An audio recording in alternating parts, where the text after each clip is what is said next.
So this stuff is pointillism. I've never done anything with pointillism before.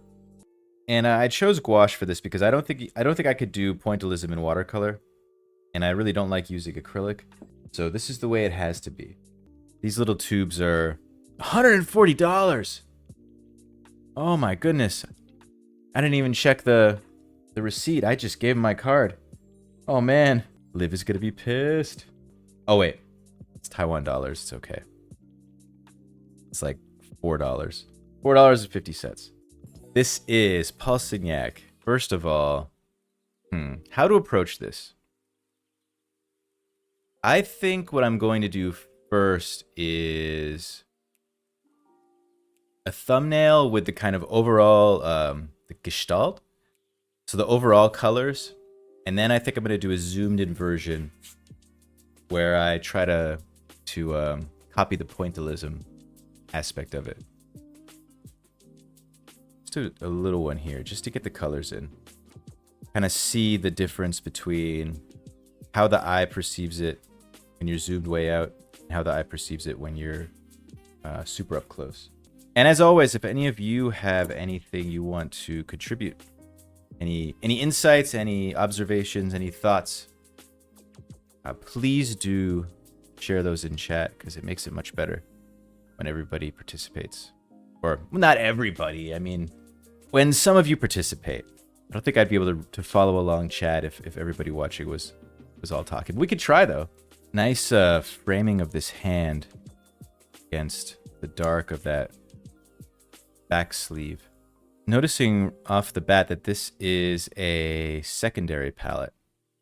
So it's purple, green, and orange, which means I have to do a lot of mixing. Although, when we get in there, I wonder how many actual secondary colors are in the pointillism. I think it's probably a mix of the whole rainbow. The hand is very elegant. It is, yeah, with the pinky extended a little bit. So looking at the skirt, that looks like a warm violet. Kind of cooler on the edges and warmer in the middle. I can see that it's made up of a bunch of different dots of blue and magenta, and there's some orange in there. But I'm gonna focus on it from back first, and then zoom in close and do another larger sort of crop. I guess this is not actually a full-on secondary palette because that background is yellow.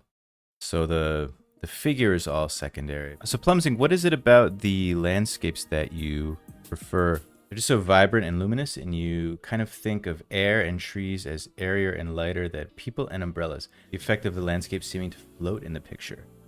All right, we'll look for that in the next one. All right, let's see. Let's look at the black and white one. So, of course, the focal point, I think, must be the face, as you would expect. It has the kind of the most contrast between maybe saturation and desaturation. I feel like, yeah, that face doesn't change much. You get rid of this. So I think that's probably the least saturated part, and then you have this super saturated orange behind it. And that is a nice contrast. Make a note of that first. I have the darkest thing. I have the darkest thing painted as close. I think put a little bit light on that front arm there, and it should be lighter around the face too. It's interesting. Oh.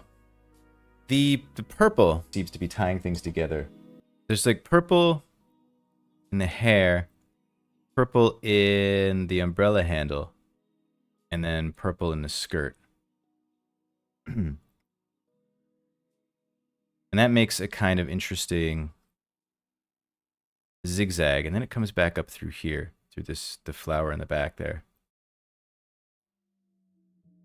I like that as a kind of connective tissue. Because the only place that there's green is in the middle, and the only place that there's orange is at the top. And it's also interesting because purple and yellow being complementary. So I wonder if the purple is the most important color in this one. There's purple in the face. The eye has some in the shadow there as well. So that's kind of an interesting dynamic. Get that Z like this coming back up. So I guess with I wonder if we're gonna see this in the other ones.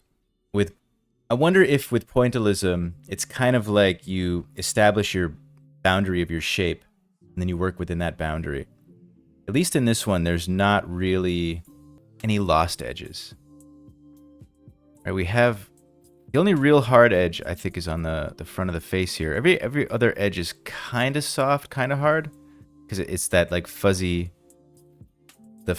of the pointillism, like the stippling on the edges. But everything is basically contained within its own bound. Curve on the back kind of pulls it back around again. Yeah, the curve here, like on the sleeve. I love these big poofy sleeves. This is a cool design here too of like the structure of the inside of the umbrella. I'm just noticing that now. That's basically these little thin lines making kind of a star pattern.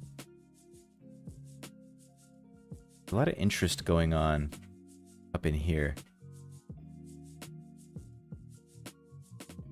Oh, she has a little moon like necklace too. And so that's the yellow maybe connecting to the background. Of course, there's a lot of yellow going on in the green of the shirt as well. Let me think how to write down all that junk I just said. I'm going to think about how do colors connect. I'm also going to think about shapes and edges. Edges being how much variation. Okay, gouache. We gotta figure each other out. I'm going to do a zoom in of... I'm interested in the skirt as an abstract form. Maybe I should do the face, though. That'd be more interesting, wouldn't it? Oh, man. A little yellowish glow on the umbrella behind the head. Yeah, there's like, I think that's where that contrast comes from. It's kind of like from red to orange to this yellow. And then there's all the kind of purple going on in the head. And that yellow gives it a lighter... I tried to put some yellow down, but it didn't work so well. Now, Plumsink, let's think about this. Do you suppose he put down a base coat first? It's hard to tell. Let's look at... I've got this bigger over here. We can take a look. You guys think he put down a base coat first?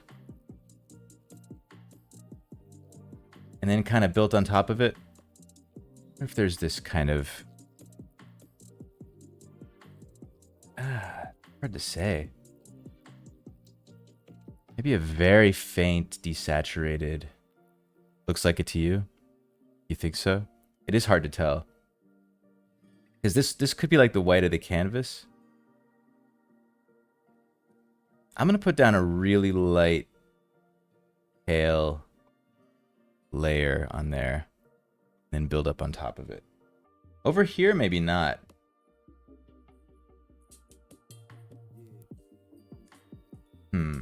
Hard to see. When you do pointillism, you tend to have a base layer. Have you done a lot of pointillism, Ursa? She's going to say, I do pointillism on every stream. Weren't you paying attention? How to do this? Let's see. There are... It looks like... Let me put this back up. It looks like the cool colors were put down first. And then the yellows and the oranges were put on top. So I think it's got to be cool to warm.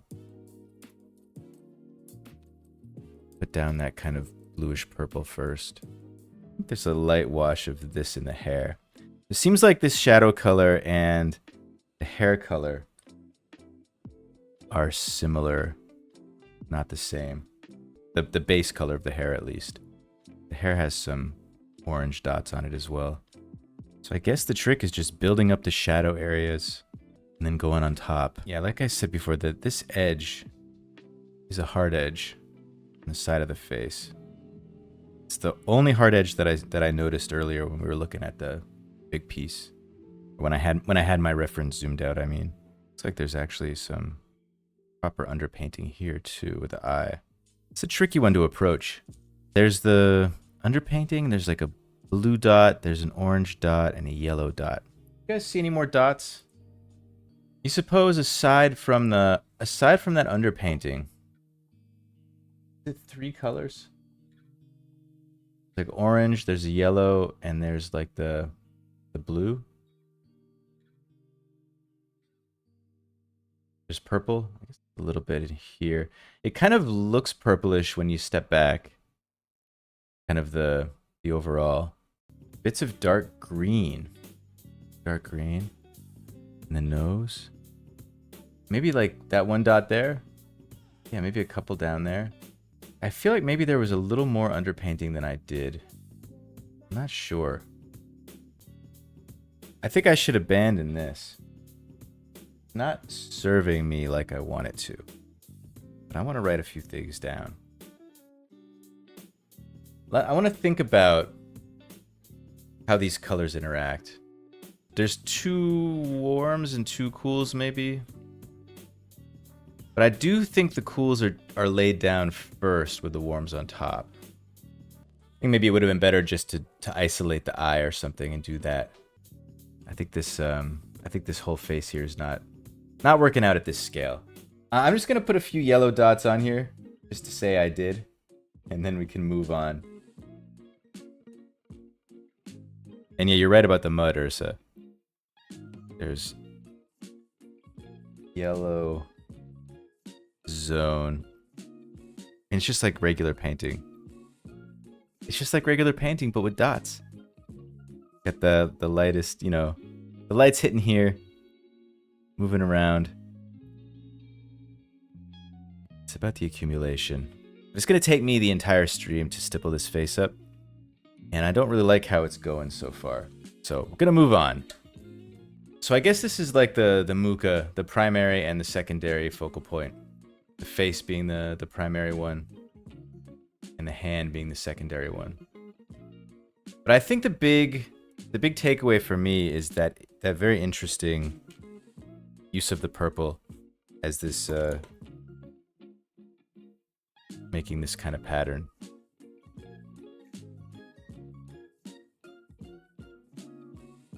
That big shape of purple, that big kind of swooping movement. But let's move on, because Plumsink demands a landscape. And I'll show it up here in all its glory for you all to see. Also, I should say that all of these photos are in the Discord under the announcements tab. So if anybody wants to take a closer look at their own leisure, you can check out there. Interesting what he's done with the, I suppose is that the reflection? Look at this. Look at this here. So the mountain or whatever in the background, it changes. I guess that must be no, that's not the reflection. And that would be like maybe a reinforced wall. Do you think there's a road? Looks like there's a little structure here. So I wonder if there's a road here. And then this might be some foliage, and this would be maybe rock. You think there's a road? Road? Yeah. It looks like there must be, right? Because there's this little building here. And then just this might be, from the shape of it, it looks like it might be foliage. And then rock. At first I thought that was the reflection in the water, but that would be a weird reflection. My favorite thing about this painting, at least so far, is this tree. I like the change in colors. It feels really three-dimensional. Let me see how to approach this. This has turned out to be a tricky study. Now that's interesting.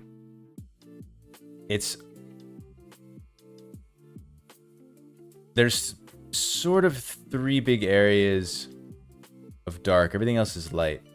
It's really, really right side heavy.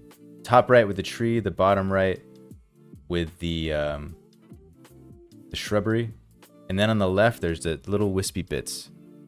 But that green is the darkest thing, and everything else is almost the same value. This is almost a 2-value painting. I mean, if we're getting nitpicky, I'd say 3 values. The foreground is the light. There's a kind of midground background, a little bit middler, and then that dark for the green. I like the shade of pink on the sails. I like in the middle and yeah, those middle sails. Isn't it because the dark area is closer? Well, it could be, but the bottom, like the ground, is actually lighter than the middle ground. So I guess the most contrast would be in the foreground. And then the kind of middle ground and background would be the middle grays. But like not even those figures really. I guess the pants. The pants on the one figure here, I guess would be a little bit dark, but not even that much. Not even darker than that water behind him. Though I do like the white shirt against that darker blue. I like his use of purple. I'm a fan of, or should I say violet? Is it more artistic if I say violet? Yeah, this is gouache, what I'm painting in right now, which is not a medium I'm experienced in very much. There's a learning curve, but I had to go opaque for this. I think that watercolor wouldn't have really done the trick. It's interesting how what looks in the color one to be a bright area on this tree here, like where the light is hitting the tree, like that looks like a really bright spot. Like I might guess that that's one of the brightest spots in the whole painting.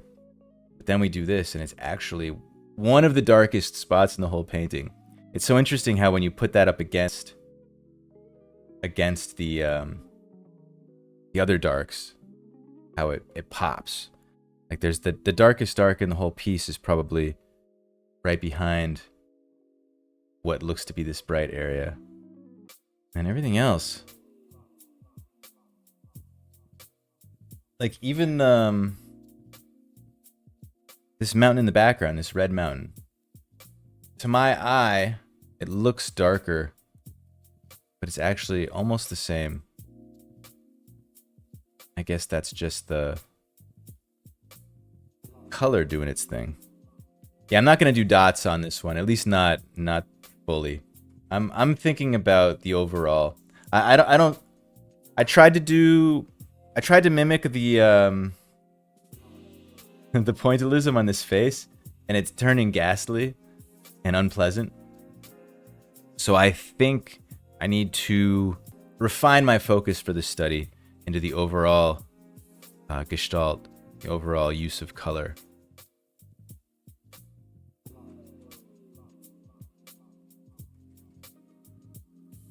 I'm gonna go darker with my greens, even with my bright greens. Let's see if I can do that. Oranges and yellows. I'm gonna put a little bit of that in.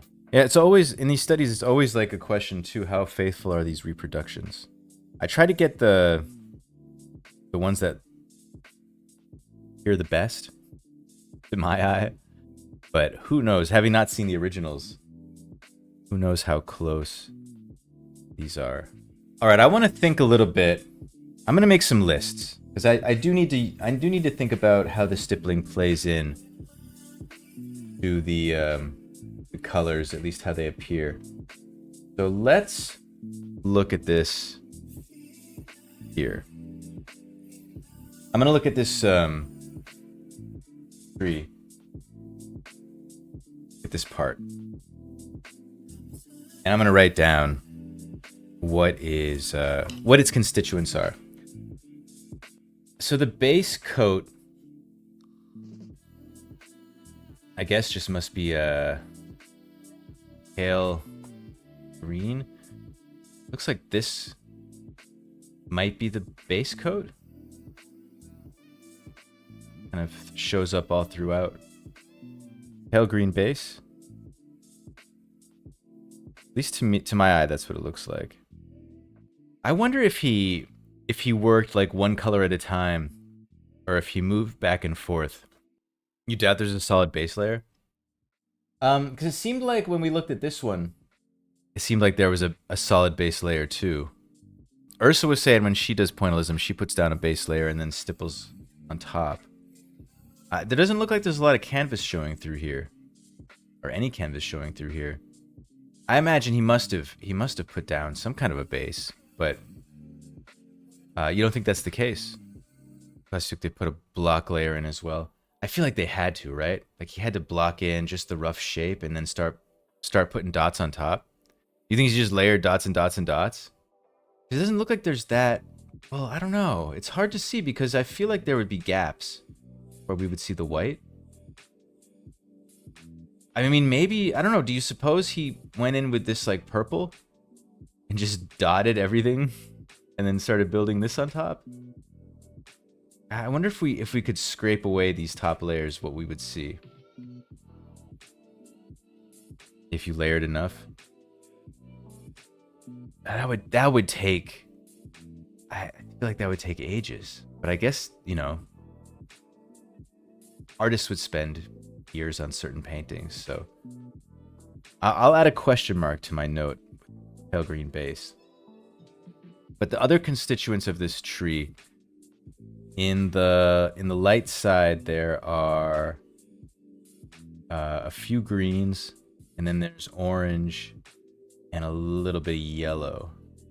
And then in the shadow side, there's purple and a little bit of, I don't know, would you call that magenta? What's this little red here? These few little dots. Maybe red violet. You call that plum? Oh, we might have gone with larger dots on the base. That's an interesting point there, Plum Zinc. Because all these dots look to be the same size, right? I hadn't even thought about the scale of the dots. That's something to think about. They all more or less look the same. Oh, and then there's the direction of the axis of the dots. All right, we've opened up a bag of dots. Let's see. I need to note that on my page. Yeah, horizontal dots on the ocean and the diagonal ones on the tree here. Yeah, this is great. There's movement from the direction of the axis. And that's really subtle too, right?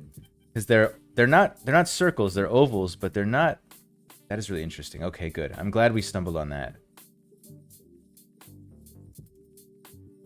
This is a good way to look at this really up close.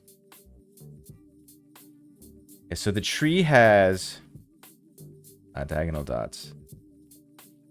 And then if we go down to the sea, they're horizontal, which is the sensible thing. So it's like when you're doing ink work, following the form, like with the cross contour. There's almost a cross contour of the stippling here, of the directionality of it. Direction of the dots tends to really make or break what he is painting. There's also crisscross patterns on the back part of the tree.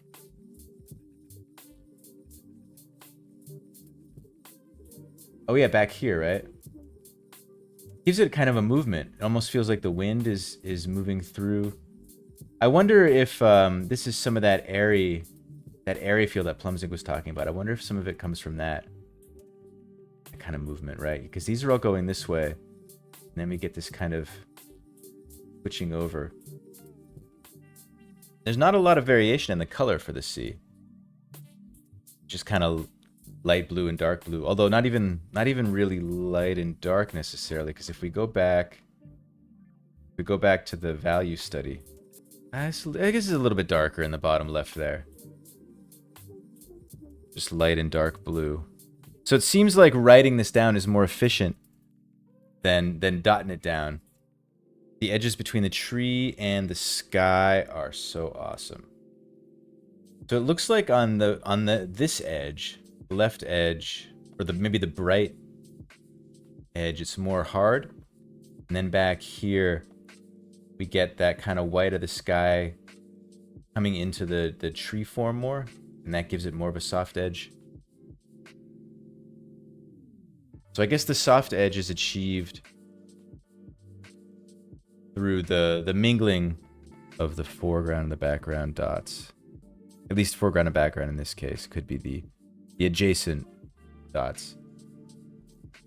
Because there's not really a lot, like on this edge, in the actual form of the tree, you don't really get too much of that white of the background. Like one dot there. But it doesn't really enter into the form here. But it does here. It does here for sure.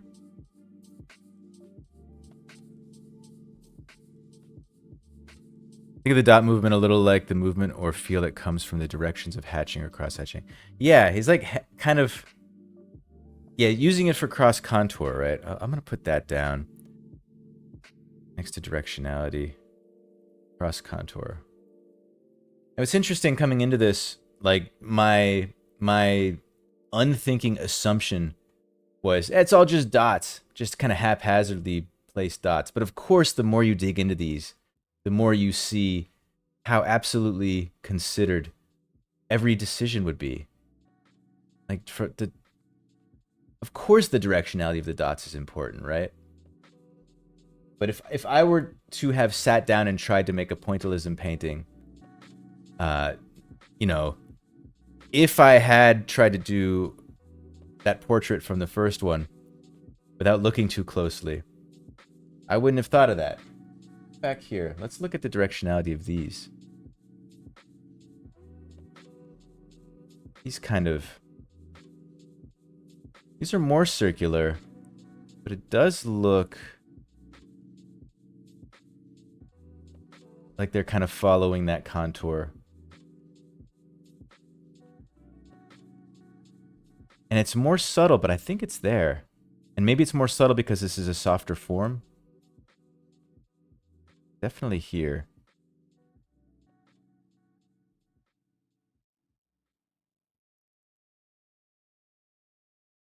Definitely here.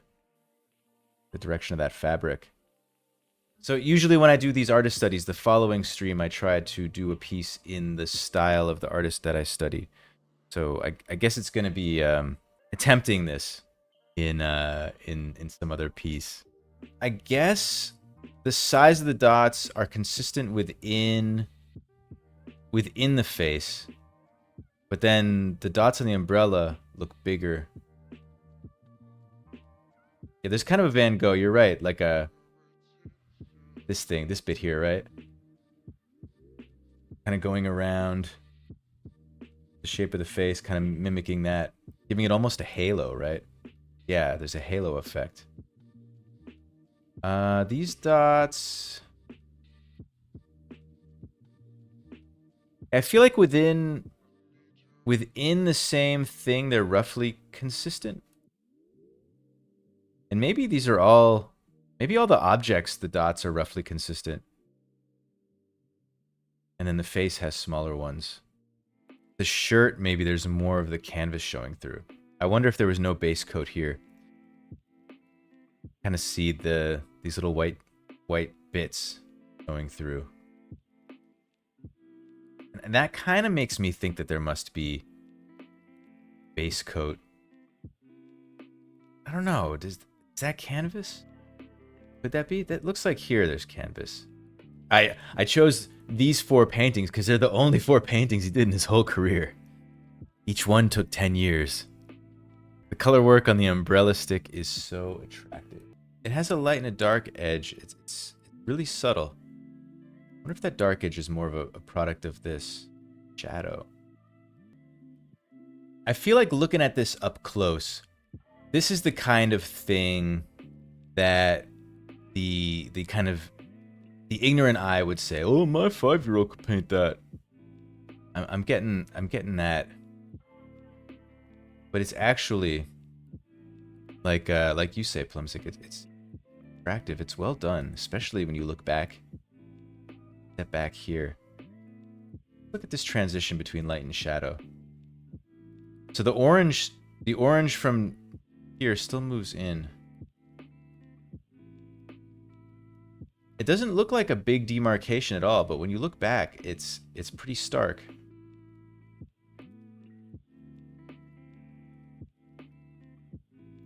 Just a shift. I love this. This kind of translucency. Like, how do you show wispy hair when you're just using dots of color? I guess that's how you do, right? And it's very interesting how there's line work. Let's look at this. The line work is even dots, right? It's just like a single pixel wide. So this was the original pixel art, isn't it? He was way ahead of his time. 19th century pixel art. Look up close at some of these. So this is very interesting to me. This might be my favorite part of any of these paintings. I feel like this technique works really well for showing the reflection in the water. Have it so much here? Like, this is glorious. It's much more subtle than the others, but lovely. To me, like, this one is quite nice for many reasons. And I probably could there's more probably to chew on in this one. But just I don't know, that reflection. Something about it.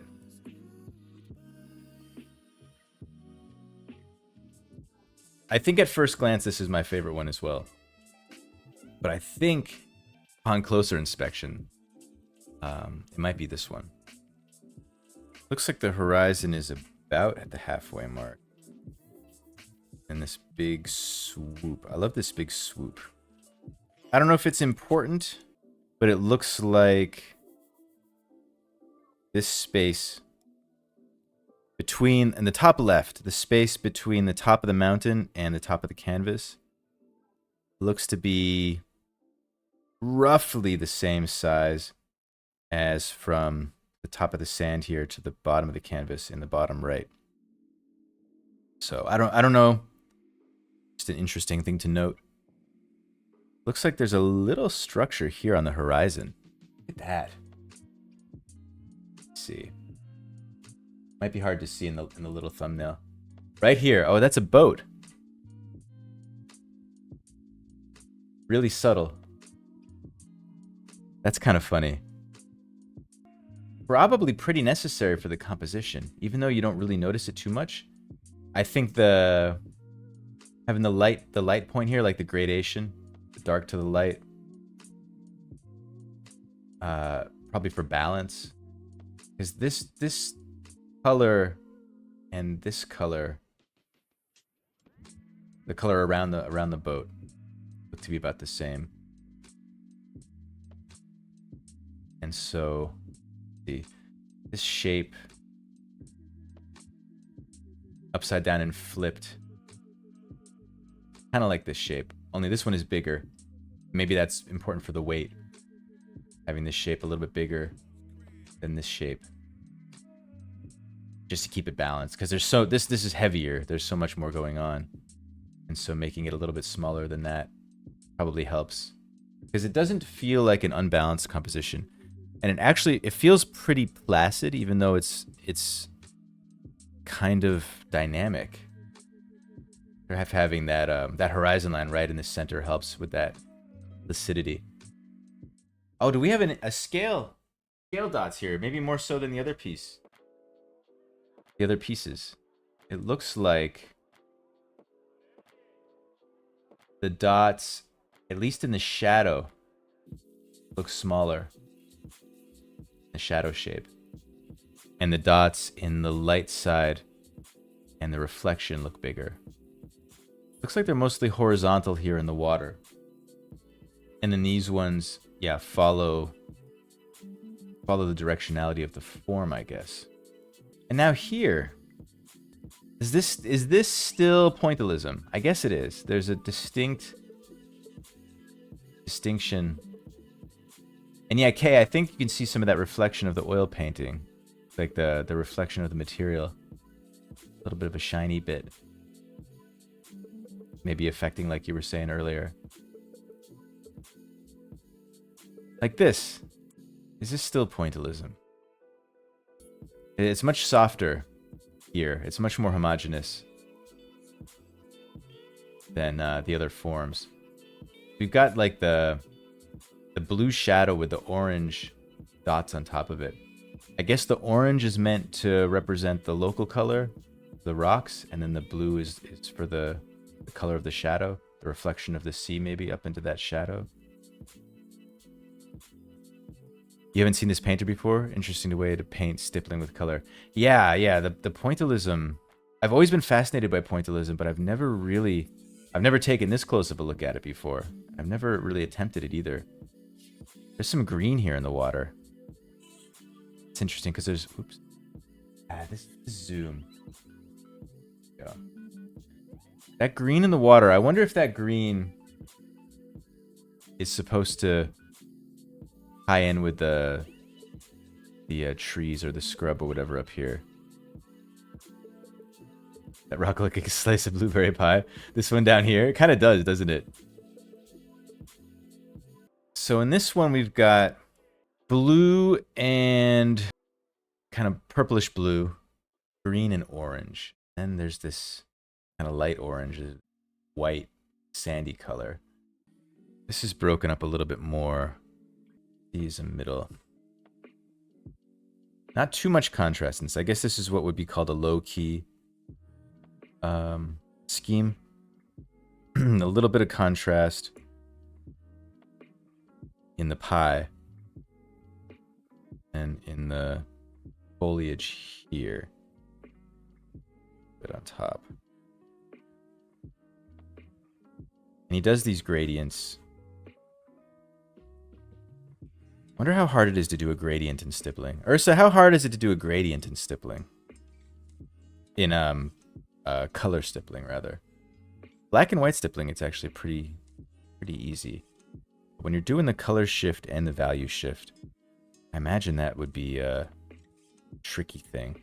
Zoom in on that one shell on the beam. That here? That's almost sculpted, huh? Look at this. This is beautiful.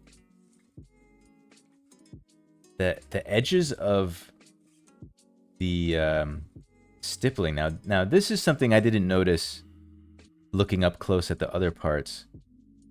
But these marks here have like the individual stipples have a hard edge and a soft edge. At least some of them do. Right here. And I guess that's a product of the thicker paint and the thinner paint. I would suppose. So like, you know, maybe moving the brush in this direction and letting it squish in before picking up the brush. Good texture, yeah, and good texture on the shell. And so this is all mostly in this direction, kind of this left to right. But then these marks are interesting. Wonder what that's from. We get closer. I wonder if that was an accident or if that was on purpose. I wonder if he took a palette knife and scraped out these lines. I don't know. Do we see those anywhere else? Ooh, this is nice. This blue produced in here.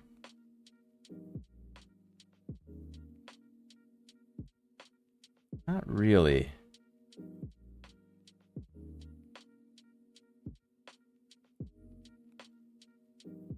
That. Oh, there's a signature. So he doesn't sign it in dots. But this little red smudge. That didn't. I don't remember seeing any of that anywhere else either. Wonder if that's to draw attention to his signature. This different kind of blue and this red against this. It's really subtle though, isn't it? Oh, look at that. There's a structure. I think shape is really important for these. Like, just creating a shape and then doing the stippling within the shape.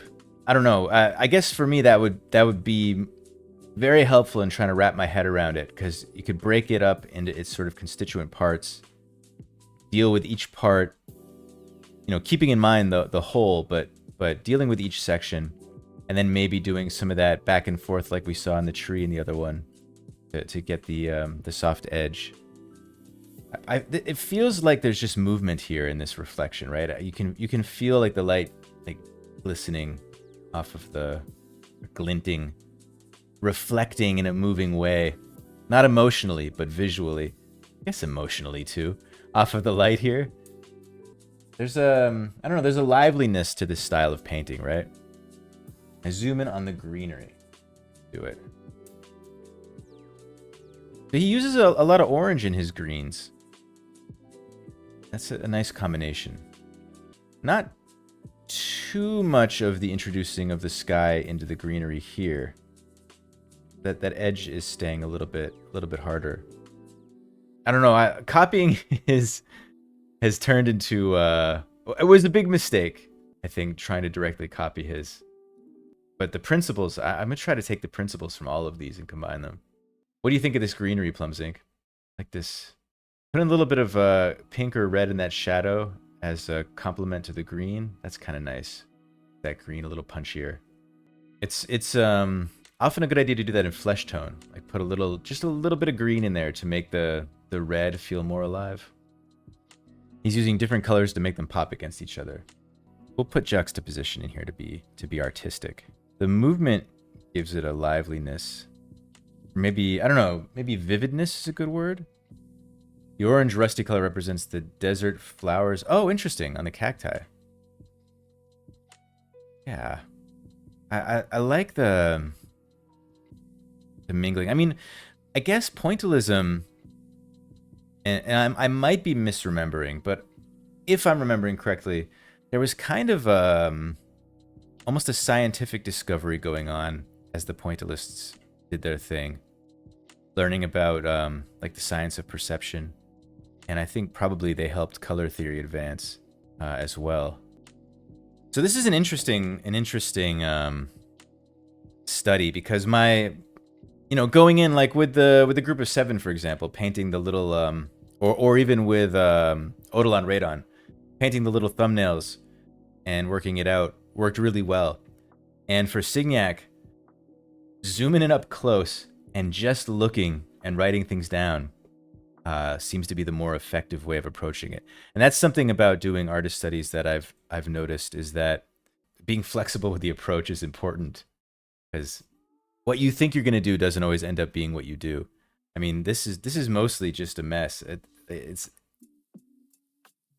I feel like these were not very helpful, but looking very closely, I feel like is extremely helpful.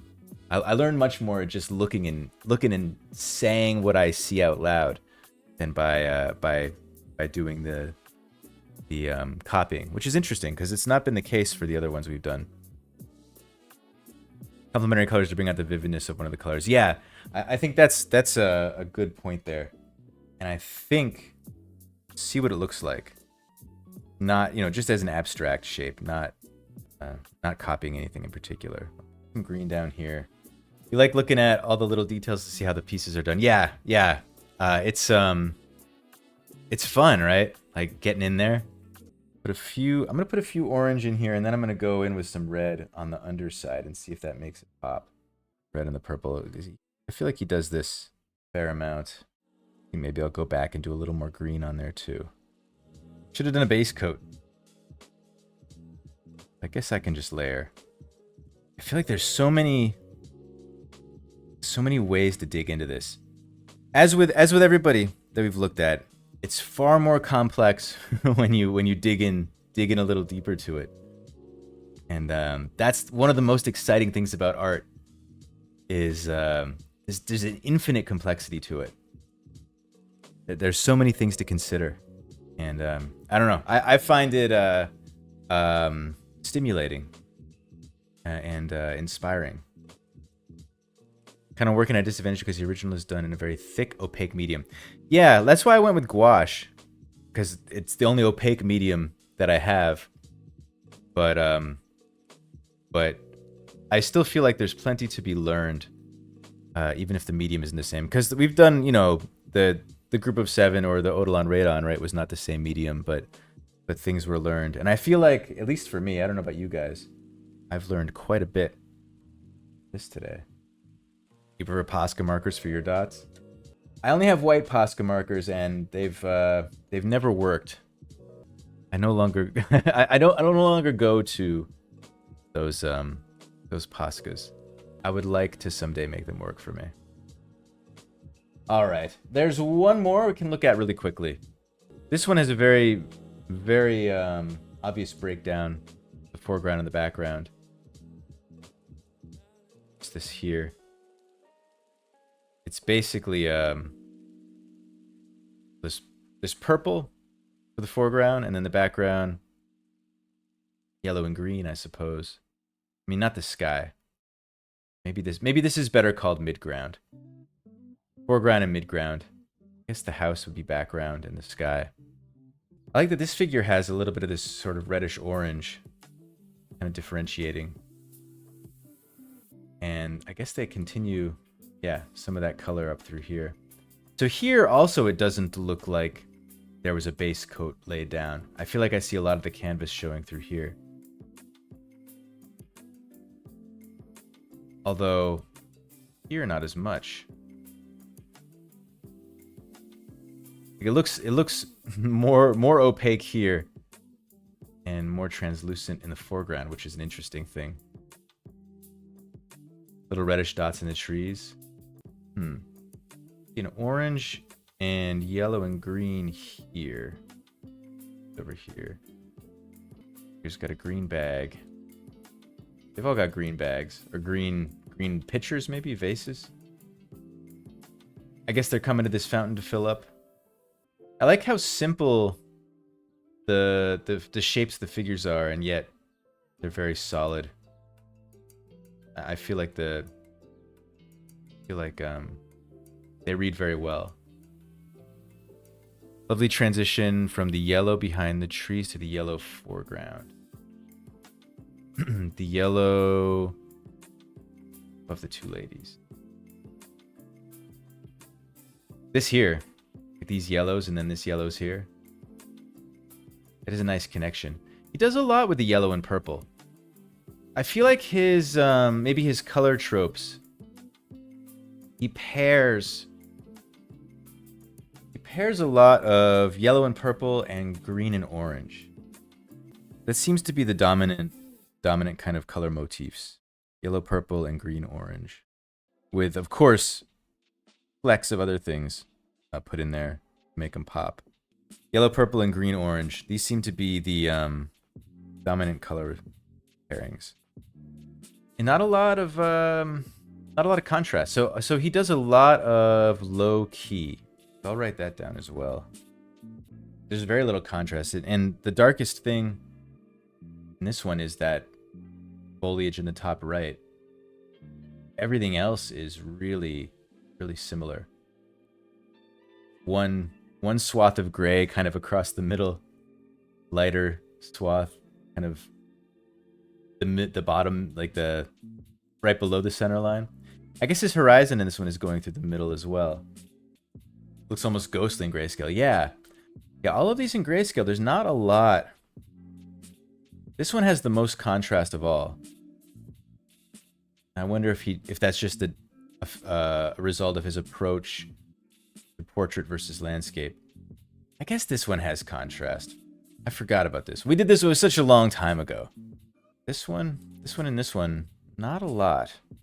And in this one, the contrast feels kind of haphazard. I mean, it's like it's not in the service of a focal point for this one, I feel. In this one, it's more so.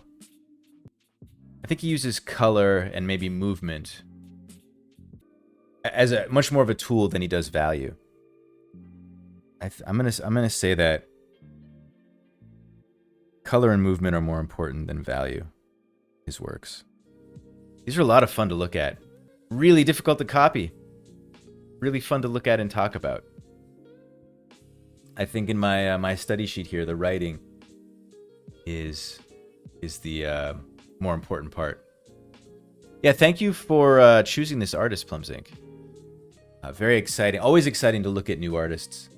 I don't mean new to the world, but new to me. It's funny, Plumsing, because I think the Odilon Radon ones were a lot easier to deconstruct than these Signac ones, which I'm surprised by. I thought these would be a little bit easier, but they're deceptive. If you liked today's stream, save up your channel points. We do one every month. You get to choose the artist if you redeem it. Next artist study stream for next month is Yoshitaka Amano. That was chosen by Rosie, and that's the last one in the queue.